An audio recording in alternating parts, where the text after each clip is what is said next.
In this, we are going to cover the do's and don'ts of carbon setting and recommended strategies for carbon setting for your supply chain.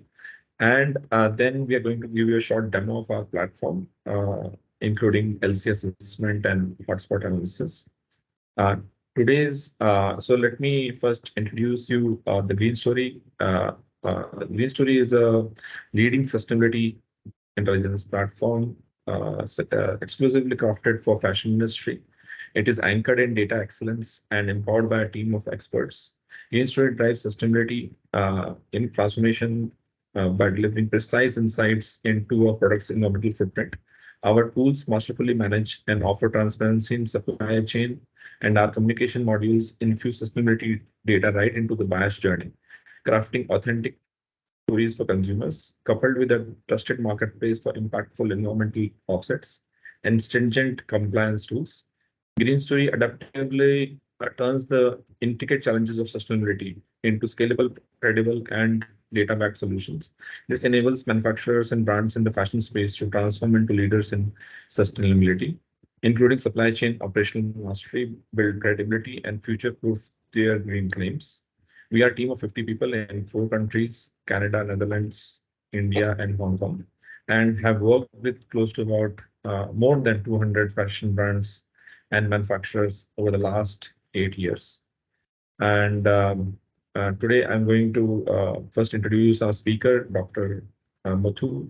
He's a foremost expert in textile LCA, has an experience of 12 years in chemical and environmental assessments, and have written 170 plus scientific books and 130 plus scientific publications, which are being referred by everyone today in the textile LCA space.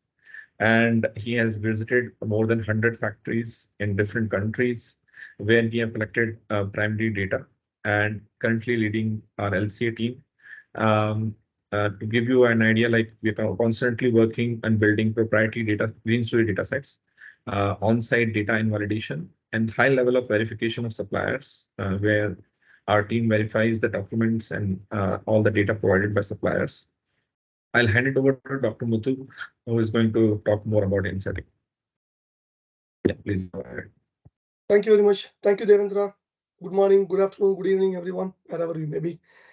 So yeah, the background of this webinar is we did run a previous webinar last month where I did talk about insetting strategies for fashion sector, and we have received an overwhelming response from everyone talking about insetting, and a lot of our attendants from the previous webinar, they wanted to hear more from us regarding what are our thoughts in terms of insetting and what we can do, what we have been doing on grounds, and what we can do more with our platform, and what we can do on an outset to fashion sector to become a carbon reduced or carbon neutral sector.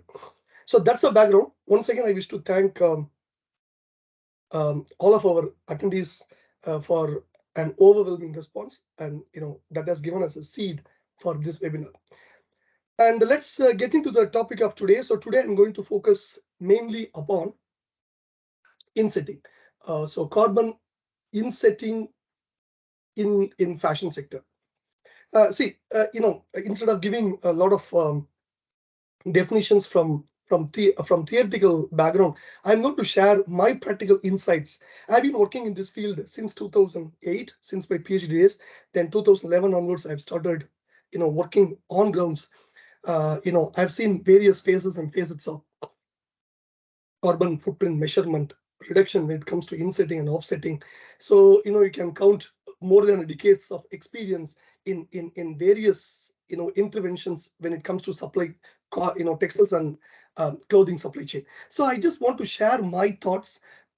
How did I see and how do I perceive the whole concept of carbon footprint reduction when it comes to insetting or offsetting.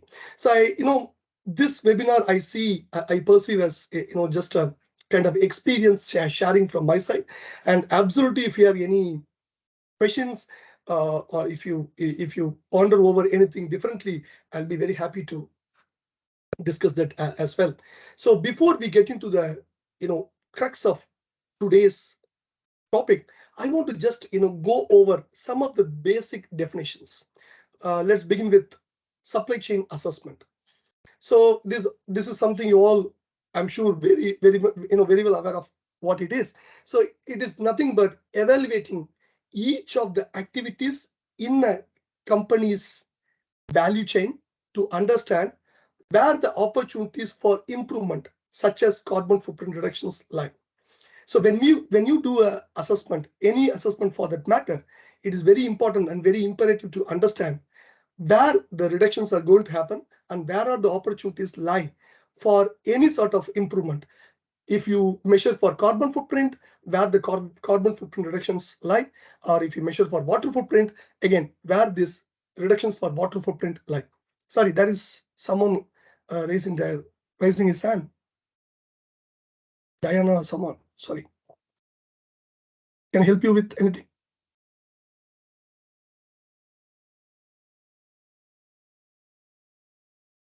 I think Dr. Muthu, you can continue. We'll take Okay, Q&A at the end. Diana, you okay, can ask your question at the end. We'll give 10 minutes for Q&A. no problem. I thought is it question or there is something wrong with my flow or sound. Okay, perfect. Thank you so much. Thanks, Devendra. So the next definition, what we are going to see is life cycle assessment. Okay, so this is one of the very prominent techniques used to calculate the environmental footprints. In this case, it's carbon footprint for a product to validate the environmental footprint. Again, see, LCA is an input-output model where you will take all the inputs which are used for a product system with its own scope and boundary to measure the environmental impacts. When I say environmental impacts, it need not be only carbon. It could be carbon, it could be water, it could be energy, it could be acidification, it could be eutrophication, it could be human toxicity, anything of that sort. And again, you can measure it from cradle to gate, or you can extrapolate till the end of life, starting from raw material extraction, manufacturing, transportation, consumer use, and finally how the product is disposed of. In case if you are going to recycle it with closed loop recycling, then it could be cradle to cradle. So there are a lot of variants. You can do it from cradle to gate, even gate to gate, gate to grave, or cradle to grave, or cradle to cradle. So there are multiple variants one can encompass within LCA study. So that is all about LCA. Next slide, please. Let's come to the very important definitions of today's webinar topic: carbon offsetting and insetting. Offsetting, we spoke at length in the previous webinar. It is reduction in carbon emissions or increase in carbon storage. That is, you can plant trees, etc., used to compensate for emissions. The very important thing is that occur elsewhere. Okay, I'll talk more about what I mean about elsewhere. Then what is insetting? For sure, when I talk about offsetting, it is an alternative approach to offsetting. Someone is saying screen is not visible. I'm not really sure. I can see my screen. The previous one, please. Sorry, the previous one. I still have not done it. Yeah, so it's an alternative approach to offsetting that localizes the nature-based solutions projects or other greenhouse gas removal activities within companies' own value chains. And this is very much adopted by major global brands. See, look, for carbon insetting, there is no agreed global definition. So instead of defining something on my own, I have taken something from the literature, which is coming from a very recent literature. I have also cited the reference, for your information. With this basic definitions of what is insetting, what is offsetting, again, what is supply chain assessment, what is life cycle assessment, let's get into what is carbon insetting. Next slide, please. Before we go to that, before we go to discuss about what is insetting, let's have a very clear look on what is the difference between offsetting versus insetting. Let's get it very clear. See, carbon insetting, this involves investing in any project of that sort that are not related to the company's products. Wherein which carbon insetting, this revolves around investing in projects that are very much related to a company's product. Okay, for example, if you are manufacturing a garment, which I'm wearing, let's say a t-shirt, carbon offsetting involves in carbon reduction activities that are not very much relevant to this t-shirt production processes which you have in-house, wherein which in case of insetting, it is all about investing in a project which is very much relevant to the t-shirt manufacturing process and its processes and their associated activities within your own scope and boundary and very much within your own supply chain. You see what I mean? So for insetting, I'm just going to alleviate the footprints within the supply chain where the impacts are relevant or where the impacts are happening. In case of offsetting, it is on the other way around. Okay, so that is the major difference between these two, these two aspects of carbon reduction. And still, I want to talk about, while carbon offsets absolutely aim to neutralize emissions outside of an organization's sector of impact, which we talked about, right? In case of carbon inset, the inset activities do target emissions within its or within the company's supply chain or within the product supply chain or in local communities where the organization and its relevant suppliers do operate. You can see the scope of insetting is very well within the scope and boundary of the company which is doing insetting or the product which is under question of measurement.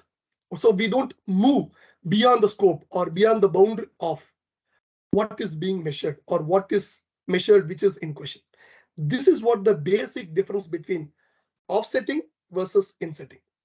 I hope I did throw a light in terms of bringing clarity to these two definitions and where the major differences lie in terms of offsetting vis-a-vis insetting. Okay, it doesn't matter if I spend more time, but this is the clarity everyone should have. Right, next one.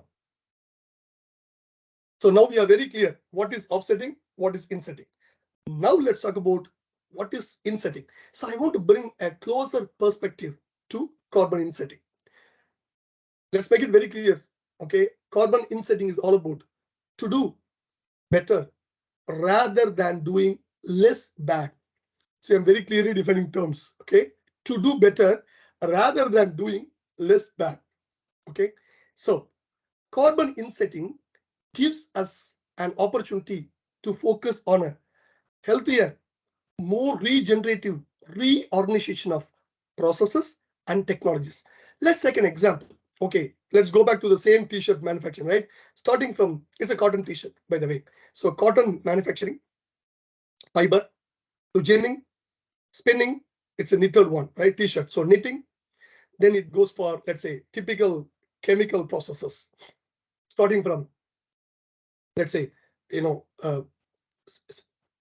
singeing, scouring, bleaching, dyeing, finishing, all the processes typically a t-shirt should have, right? Then a garment manufacturer. In insetting, this gives us an opportunity to focus on a reorganization or a regenerative reorganization of all the processes, whatever I told you, and technologies with a healthier option, which will bring carbon reductions onto the table. Okay, not anything beyond or within the local communities where my suppliers are operating. For example, we are doing spinning by ourselves, and then we are getting knitting from outside. Then we are again doing a chemical processing within one of our suppliers' fold.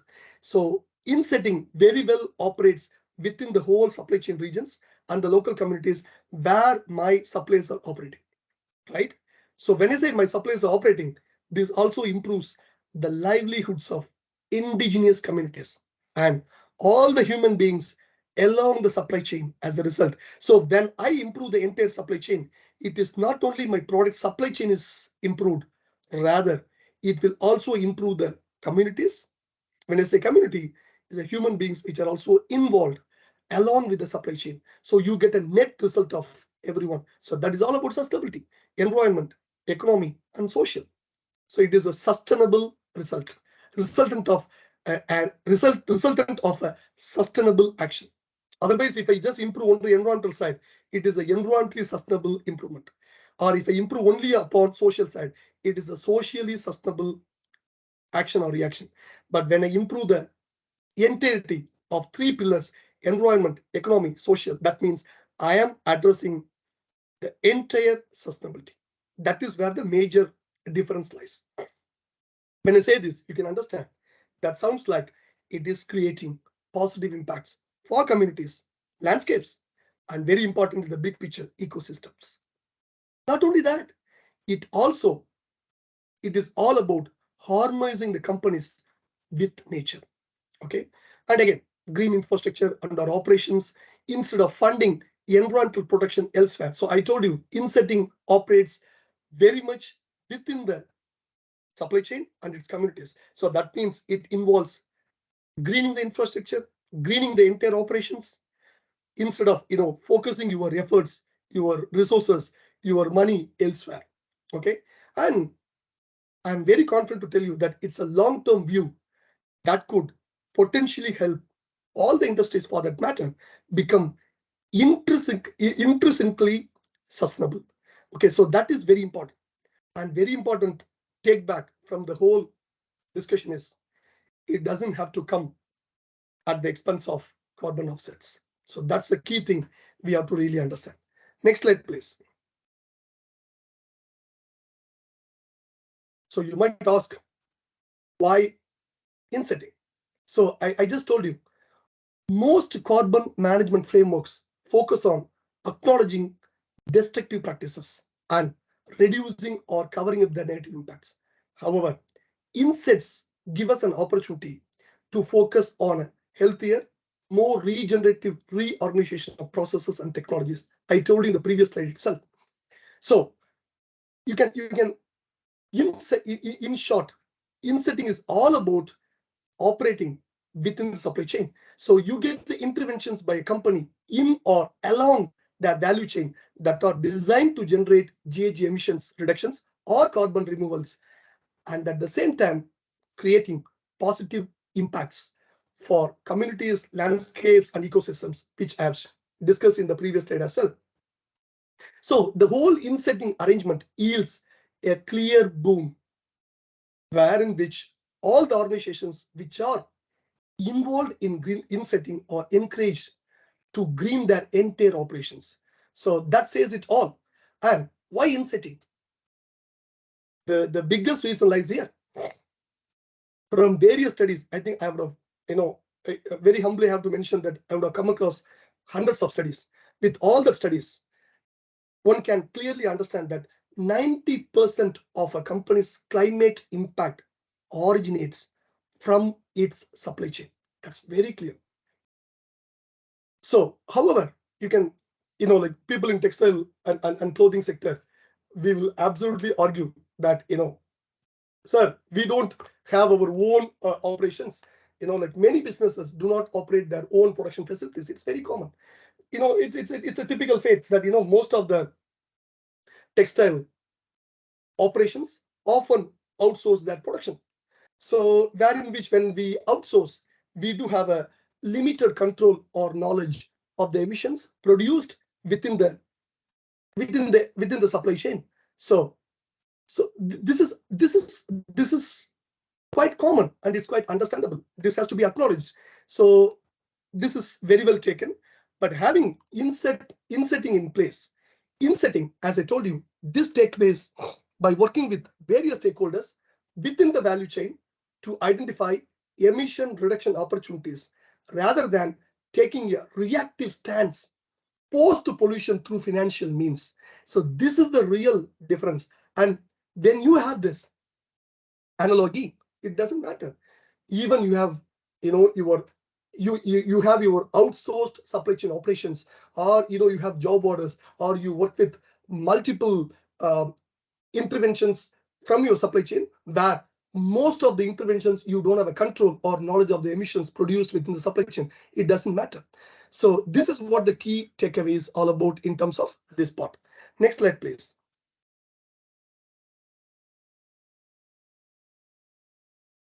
So Insetting, it brings onto a table a new and an innovative approach to carbon footprint reduction. So this revolves around reducing GHG emissions directly from the source. How can you do that? That is done by monitoring the overall supply chain management for other emission reduction opportunities. First, I'll talk to you about what is the process ahead.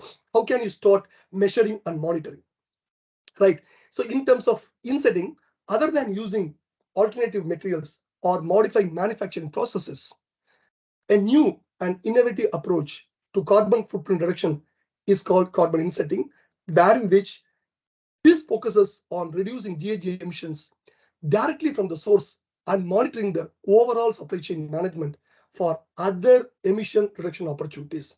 So, we try to work with all the possibilities, not only low hanging fruits. So we try to work upon, different layers of footprint reduction opportunities.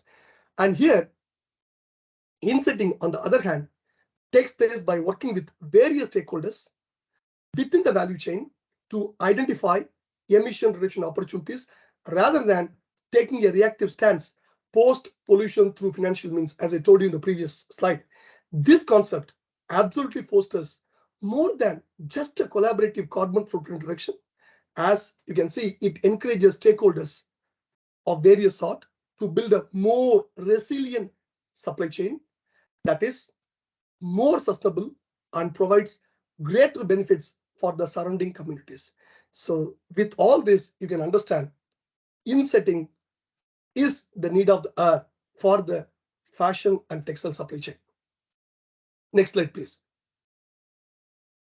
So now we have heard about what is Insetting, why Insetting is very much important, and why this has to be considered as a need of the hour for the fashion and textile sector.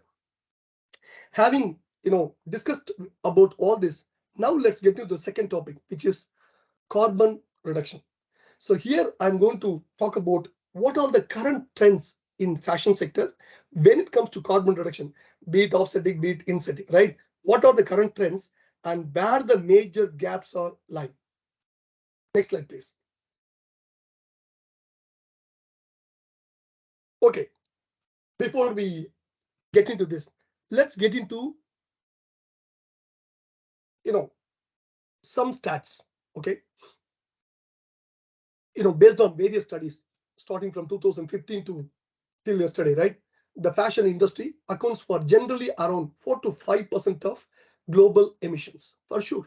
That is equivalent to the combined annual GHG emissions of many countries, maybe France, Germany, United Kingdom. You put together, this is the total effect. And more than 70% of the emissions from the fashion sector, take it from me, which are all coming from upstream activities, particularly energy intensive raw material production, preparation, and processing. And you can ask, where is the rest of the 30%? They are generated by downstream activities such as transport, packaging, retail operations, use, and end of life. Maybe if you want a very clear stat, I can give you from one of the studies, right? According to this study, let's go from material production. 38% of emissions from the global fashion sector comes from material production.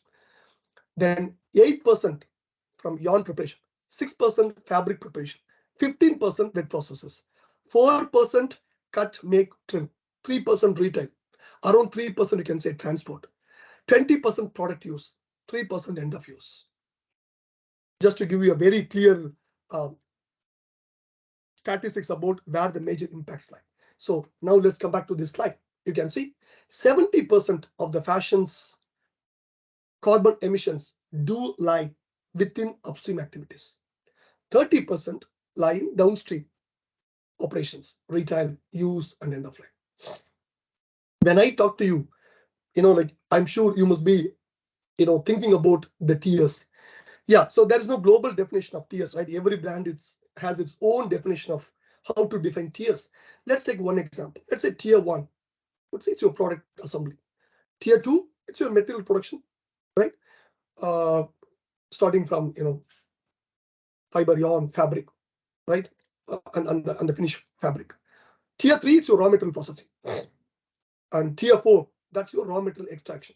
So when I say material production, it encompasses all the material, production of all the materials for the fashion sector, right? Now, you talk about tier 2, right? Here, 53% of total apparel sector greenhouse gas emissions do lie here, which is tier 2. That's a material production. So you can see I put together 70%, right? That includes all the tier 3 and 4, 2, 3, 4, where the majority of the carbon emissions do lie. Finished product we saw only a very limited proportion, right? So now you can understand where we should work upon. We should work upon these tiers. Am I right? But what is reality? That you'll see in the next slide. Next slide, please. So we learned where the emissions are happening. Now let's see where the entire industry is focusing upon. Okay, so this is where the major gap lies. See now, okay, I told in the previous slide, let's say 53% lies in product manufacturing, right? From almost 70% in your downstream operations, right? But here you have to set your targets and you have to think of your carbon reduction strategies. But what is happening is the target setting and carbon reduction strategies are taking place in different areas in the supply chain where the emissions are not really happening. You see what I mean? So majority of the carbon reduction projects in the fashion sector are not addressing the major hotspots in the supply chain. You see this figure. So the manufacturing processes do emit most of the carbon emissions, but where the net zero commitments are happening on the other way around. It is not exactly within the supply chain where it should happen. And that's a major gap. And that is how the fate of the entire fashion sector is sealed. That's why we don't see. Even though there are, you might argue, a lot of people used to argue with me, Dr. Muthu, do you want to say that there is not enough emissions, there is not enough emission reduction opportunities, or there are not enough emission reduction attempts are happening? I don't say to this. I cannot give a blanket judgment, or I cannot just conclude like this in a very blanket way. I would say majority of the carbon reduction opportunities lie here, but majority of the carbon reduction attempts are happening elsewhere. That's what I want to conclude with this slide. Next one, please. So when we talk about carbon reduction strategies, so you might ask, okay, now we talked at length. Let's talk about what can I do in terms of carbon reduction strategies with the insetting. Okay, now, so let's assume that entire fashion sector is adapting insetting carbon as a reduction strategy. I told you, you have two possibilities. Go with offset route or inset route. Now I'm taking the route with inset, right? So here, this strategy, as I told you before, it targets hotspots throughout the supply chain. And you might ask, who is going to help me to find out my hotspots? Come to us. We are here to find out your hotspots. We will tell you. So then you might ask, okay, my friend has done, my one of my peers have done, or one of my neighbors have done a carbon reduction project. Can I just follow his? My answer is no. This is entirely different. We'll talk about do's and don'ts in the forthcoming slides. Okay, so this is what the strategy you should look at in terms of reducing your own reduction possibilities within the supply chain in terms of insetting. Next one, please. Right now, so this is more of a very practical approach. So whatever I have seen, okay, with my own lens. Okay, so if you want to, I cannot, maybe some could be exceptions, cannot be generalized, or some are really generalized, that cannot be exceptions. Okay, so these are all okay. The next complete slides are absolutely coming from my so far experience. Okay, I cannot really name any of the clients because of NDAs, whatever we signed. But I'm going to give you all my experiences so far, and I'm here to share. If you still have any questions, I'll be very happy to take the questions in the Q&A session. Let's talk about what are the do's and don'ts for carbon reduction strategies. Again, this is this is one of the topics which were given by one of the attendees from the previous webinar. In fact, he requested me to talk about this. So once again, thank you for raising this. I'm very happy to talk about this. Next slide, please. So before I directly jump on to do's and don'ts, I just want to talk to you about going beyond a solo approach to carbon offsetting. See, according to the research, the net result of emitting plus offsetting, take it from me, is never equivalent to that of not emitting. Again, this is from a source. Okay. So with that, I want to conclude that fashion industry is in emergent need of carbon reduction strategies that are beyond carbon offsetting and absolutely addresses the manufacturing processes. I repeat again with underline and bold that absolutely addresses the manufacturing processes where the majority of the emissions are happening within the fashion sector. Next slide, please. So, as I told you before, let me repeat again. Insetting is the need of the hour for the fashion sector. Why? Because this, I told you before in the beginning itself, it gives anyone who follows insetting and a collaborative approach. It gives them a room to adapt a collaborative approach to inset. So the purpose of offsetting for sure is to benefit an external source to reduce carbon, which we talked about in the previous webinar itself. Now we talk about insetting. So here on the other way around, the purpose of insetting is to empower own organization to reduce carbon. And also the very purpose of insetting lies in terms of building supply chain resilience within the value chain by building partnerships with their suppliers. See this partnership, right? Maybe I have to give a webinar of partnership alone, but there is a partnership for the goals. We'll just take this goal 17. Strengthen the means of implementation and revitalize the global partnership for sustainable development. I just read the whole definition by SDGs. Okay. When it comes to partnership, right, it really works so far, right? With my experience so far, I have really seen that, when you invite the partnership from your supply chain, this really brings a very close relationship and also builds a lot of trust within own supply chain that really brings a lot of benefits onto the table. Take it from me. So that is what insetting tries to do. Next one, please. So how can you start with carbon reduction strategies? As I told you before, LCA is the only way, I would say. LCA is the best, not only best, it's the only way to linger around what all the options lie within your own supply chain. So, LCA yesterday, I told you, right? You can start with credit to gate or credit to grave or credit to credit, whatever is beneficial to you. Again, talk to us. We will find out. We will advise you what suits you better for you, better for your supply chain rather.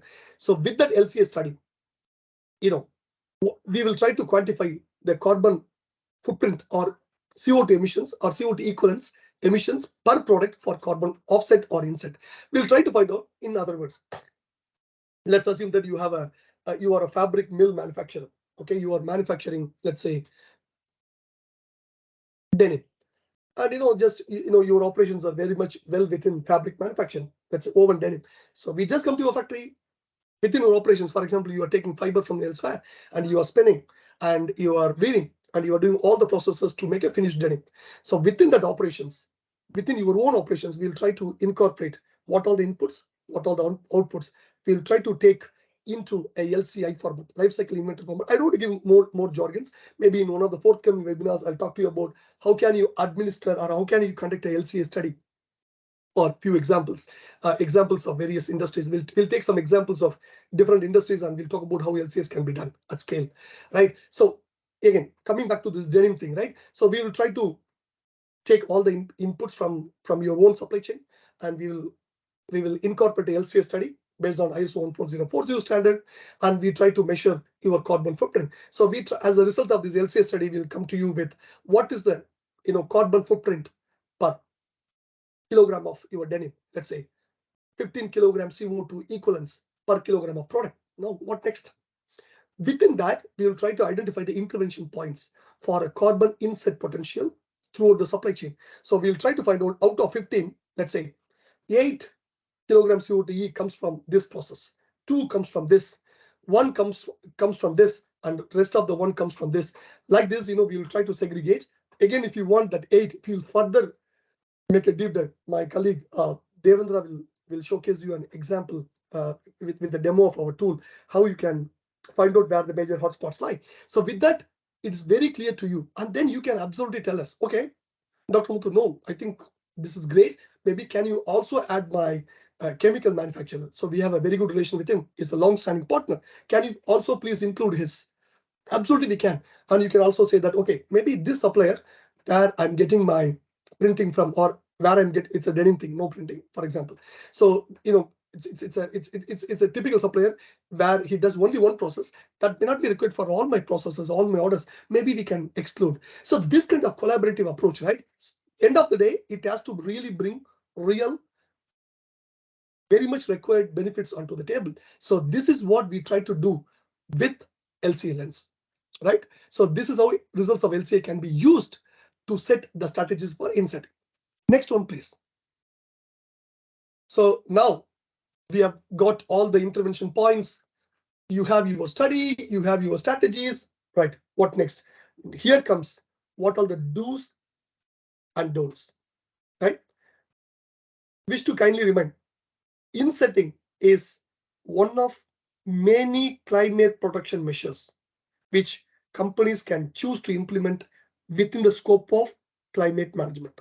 Okay, I'm not saying insetting is the only option, but according to my experience, insetting is the best option, is one of the best options, maybe with the different way, if I can term it. It's one of the best climate protection measures. A company can, again, what you need to understand is that, is it only insetting? May not be. You can also still go with offsetting. Okay, a company can implement insetting in parallel with reduction measures within the company and offsetting. So maybe you can ask Dr. Muthu, okay, your team has come, or you have come, you have given me a list of points, maybe 10 points for my footprint reduction. Is it the end of the story? My answer is no. This is a part of the story, plus your own engineers, your own experts within the supply chain. I have visited 500 factories so far, maybe more.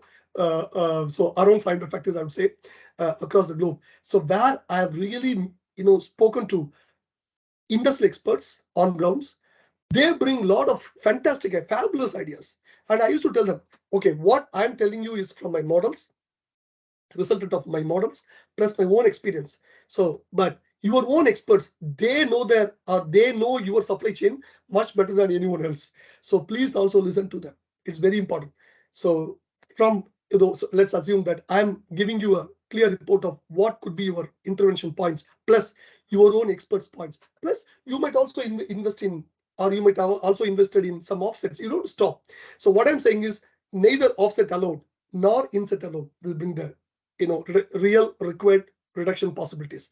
So it should be, don't go with the solo approach. Always go with the combined approach of insetting from a consultant's point of view, plus your own reduction measures, plus offsetting. So this is really important, and that is what the need of the hour is, right? And for example, now I'm going to be your consultant, and I try to find out the hotspots, and I'm giving you the list of action points. As I told you before, it is not only sorry, I'm not done with that.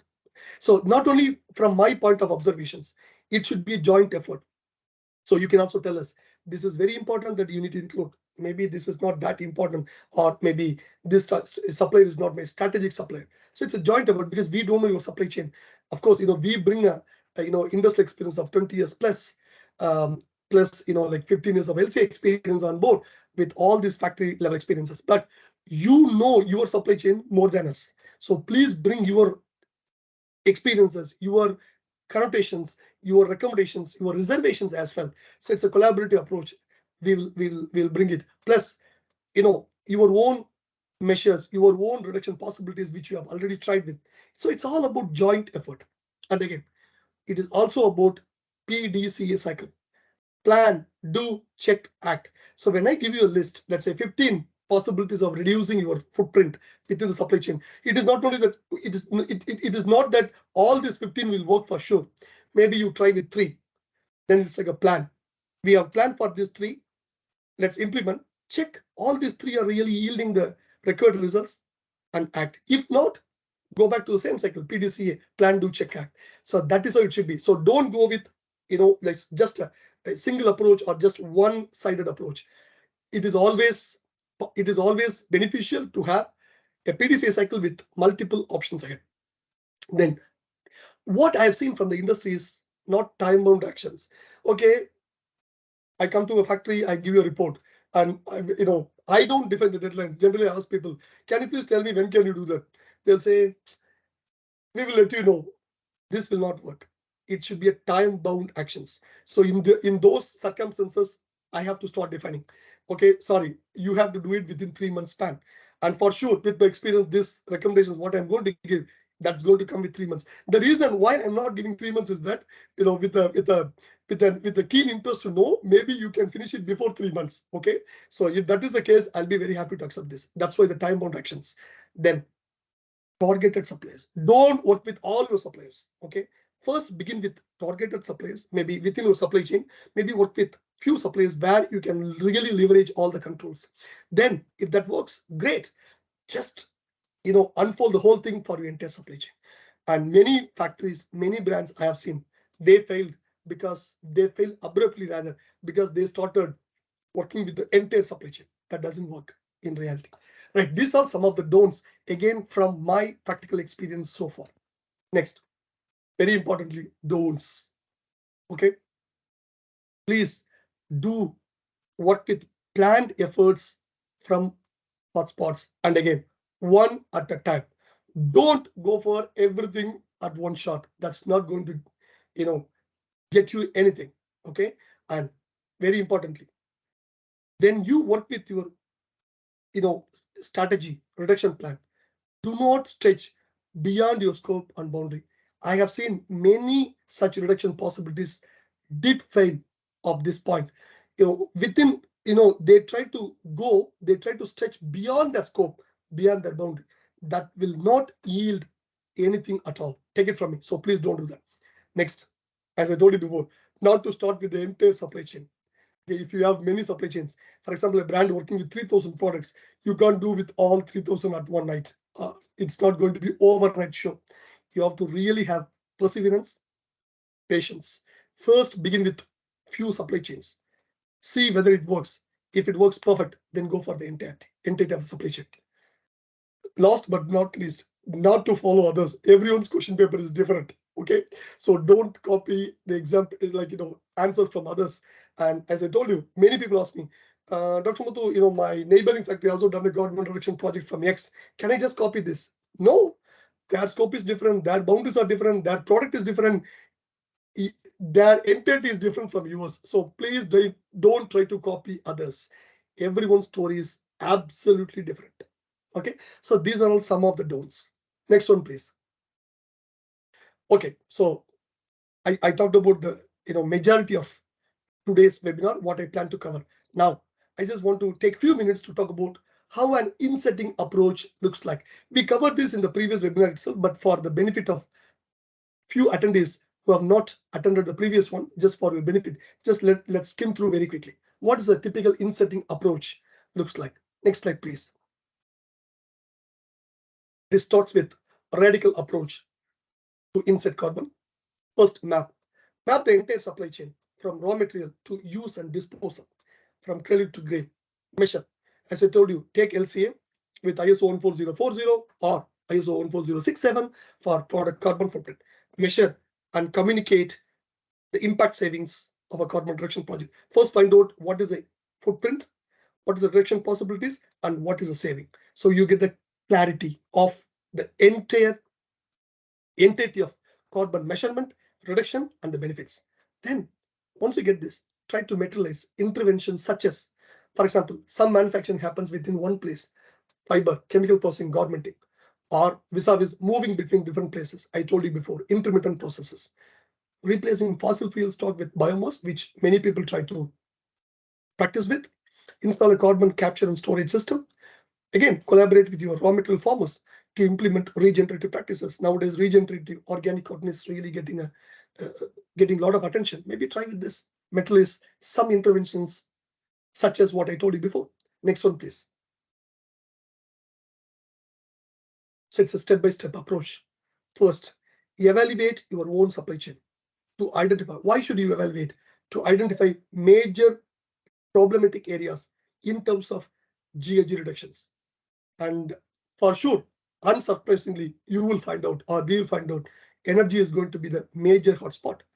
Renewable energy technologies such as solar or wind may be a good starting point, or anything in terms of reducing the energy, beginning with the energy audit, energy assessment to find out where are the major hotspots, how can we reduce, starting from very simple to medium to long-term projects.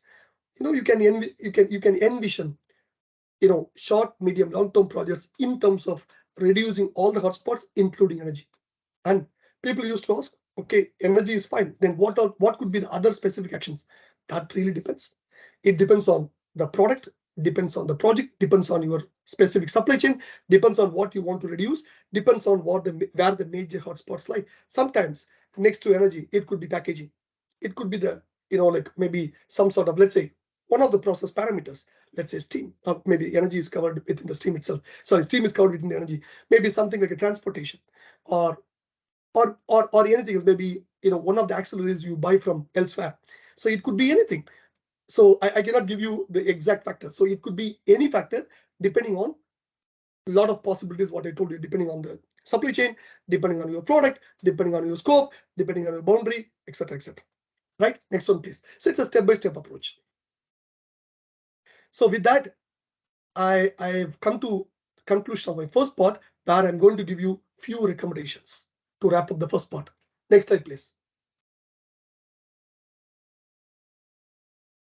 So these are the recommendations based on best practice and expertise. I think we talked at length. When plan to launch insetting projects, start to strategize with long-term suppliers who share your company commitment to responsibility has proven beneficial. So when you work with long-term suppliers, right, or strategic suppliers, it's a dual approach, win-win approach. So you will be able to translate your vision, and in turn, they will also be translate what they want to achieve. And you can see, or be matching, or is there a gap? So this is very important. And long-term suppliers, they don't really switch you out, or you don't switch over from these suppliers. So that is one of the very, very important recommendations I would like to give. Next one. It is absolutely important to, previous slide, please. It is absolutely important to measure beyond carbon emissions. As I told you, when you go with LCA, adopting a holistic approach that considers biodiversity and local climate change factors, it is also very much important to keep this within the scope of carbon reduction possibilities and environmental impact reduction possibilities on an outset. So when you go with LCA, so first is carbon footprint for sure. Once it's all done, you have to extend it to or extrapolate the model to other impact categories, which are all very much important. And then once a project partnership has been finalized with the first supplier, involve devising a future strategy based on the insights which you have derived or which you are going to derive to extend the approach to other suppliers. As I told you, don't go with the entirety of the supply chain. Begin with one or begin with few. Then whatever lessons you are going to learn, please use it for the rest of the supply chain partners. And invest in emerging technologies. That really helps to gain maximum benefits out of the entire exercise in terms of carbon reduction possibilities. Next one, please. With this, I will hand out the floor to my dear colleague Devendra, who will give you a demo of our sustainability platform. Devendra, floor is all yours. Yeah. Hi, everyone. Let me quickly take you through the platform. Are you able to see my screen? Yes, now we can see. Please go ahead. All right. So this is our platform. And we have a lot of modules in that. I'm going to cover two modules, products and supplier network. Here you will see a product dashboard where you will see all the list of products that can be uploaded for a given brand. This is just for demo. And I'll take you through one of the products, let's say a t-shirt, a Q-neck t-shirt, and I'll show you how the supply chain looks like. So this is a suggestive supply chain for a given t-shirt, wherein there are two fibers, cotton fabric and recycled polyester. And this lists out all the components in the supply chain. And you can basically drag and basically collapse and show a specific part of the component supply chain. And like it shows all the upstream components along with the suppliers. So for in this case, if given t-shirt, so this assembly location would be specified as a supplier location and supplier name will be there. If the supplier name is not there, then we provide the information from our local supplier mix or global supplier mix. And you can basically further look at that supplier information that by going here and clicking here. And similarly, you can look at this component details by uh, going here, and you can add more components as well from a list of components that you already have that you have uploaded for other products. So all this is available for you to kind of add to your supply chain. And so this is a supply chain view for a given product. And if I want to look at its footprint, then I can go here and click on that. And this shows me the footprint for a given product. If I make any changes in the product, if I change the weight of the product or type of the product, and if I add a component or a supply, change a supplier to the product, so this footprint calculation will be recalculated and a new calculation will be shown here. This shows the impact categories under which the data is available. This is for green story. Like similarly, we have different reporting standards under which you will have the same calculation done. And further, you can see a breakdown based on components. So you can see based on components what all different component contribution is there in terms of the footprint and different stages. What are different stages that are there? So covering here manufacturing only. So this is showing only for manufacturing, but you can cover use phase distribution and other calculations here as well, and for suppliers and for geography also. So this will give you a drill down view on the footprint, and you can see in more detail, and you can change the footprint based on the changes you make in the product. So I'll just show you how to quickly add a product. So this is the basic information that you have to add. If it is a new product, you can add as a single product, or you can add as a variant if there are certain changes in the product dimensions or weight. So you can add as a variant. And if I simply have to add up a code here and then add a name for it, uh, select a category, and then select whether it's so I'll select it as a jeans. And if I want to select, let's say, skinny jeans, and it's for men, and I can adjust. So it also gives you the standard weight for a jeans if you don't have any data ready. So what it does is let you do as many things as possible without adding data. And the data can be changed and updated based on your actual weight of the product. And I can assign an existing supply chain. Let's say I've created some supply chains and I can add any existing supply chain which has already been added. So I don't have to create every supply chain from scratch. And let's say I use this one.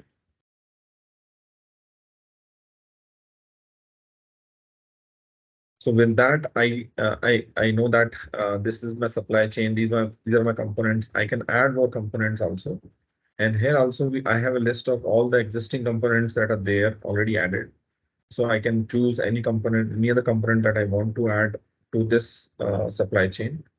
And further, I can replace a component as well. I think that this is not the component that I want. I can change the component. And similarly, I can go to manufacturing. I can see all the different components that are there in supply chain. I can see all the suppliers that have been added for the given supply chain. And I can see all the processes as well associated with those suppliers and so on and so forth. And I can basically add more details and distribution as to from which location to which location, from which facility to which final destination or warehouse where it is being sent. So what this does is that it gives you a drill down version on everything, whether it's footprint, whether it's your supply chain, whether it's your components, whether it's your suppliers. At every stage, you can drill down and further add specific data which is relevant for your product. And what it actually does is it really help you scale up your sustainability journey, where you can add thousands of products. So initially you have to create a few products which would act as a base for you, and then you can add multiple products or variants of the products and quickly add supply chains associated with those products with the existing supply chains. And I'll take you through the supplier network. This is very important because first of all, you have to add all of your suppliers, and you can request information from the suppliers. The supplier can add more information here. Sometimes what happens is that you just have the headquarter information for supplier, but supplier could be having multiple facilities where it is manufacturing, and which has an impact on the footprint calculation. So what it does is it lets you add subcontractors, facilities, and once you have added all this information, that information is verified by us and further audited by us, so that all the information is vetted on this platform is vetted, and then you can attach any of these suppliers to your supply chain. So once you have all the supply list here, all of the supply list can be attached to different supply chains, and based on that, all the footprint calculations can be done.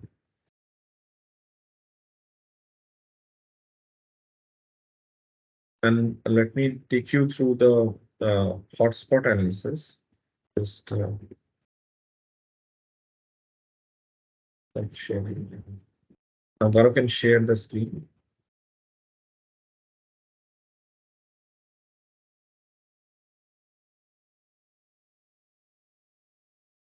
The hotspot analysis, the slide before this.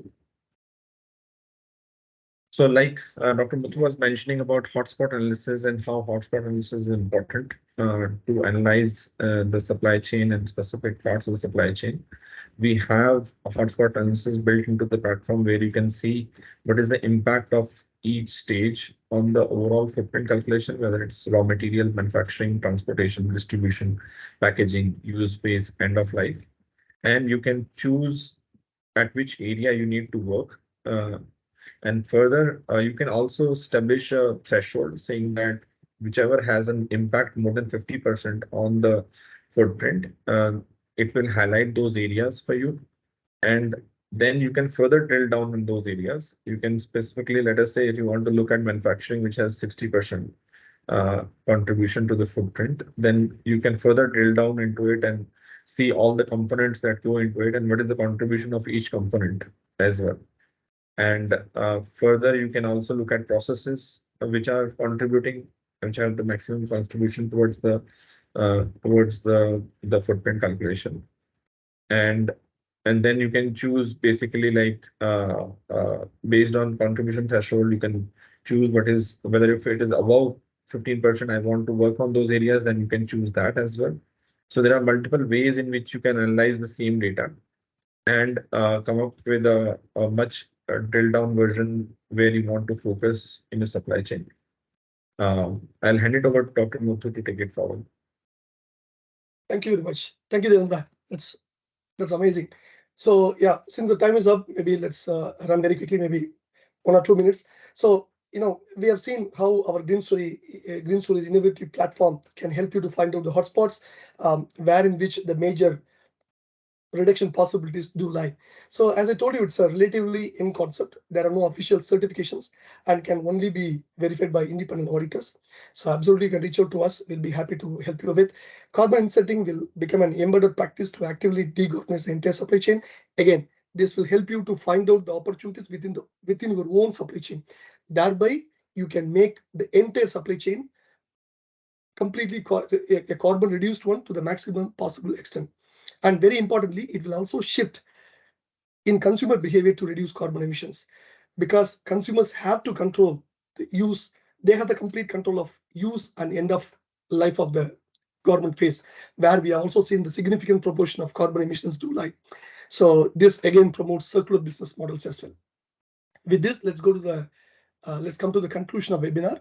Devendra will talk to you about the forthcoming webinar. The next one, please.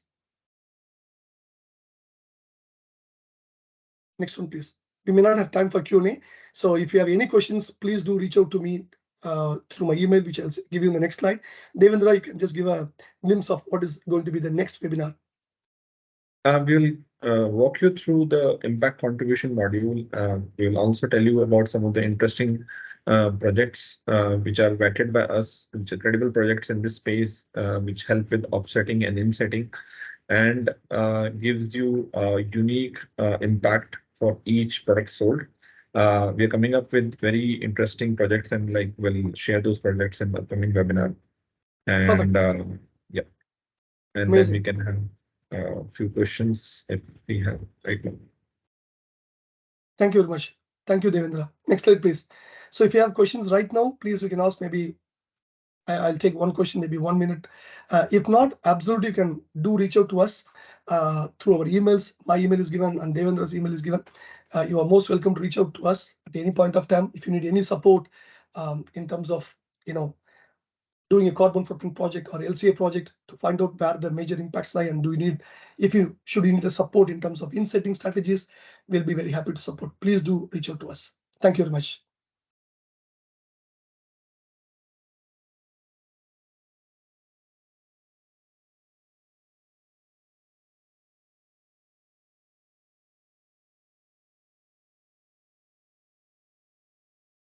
Any questions?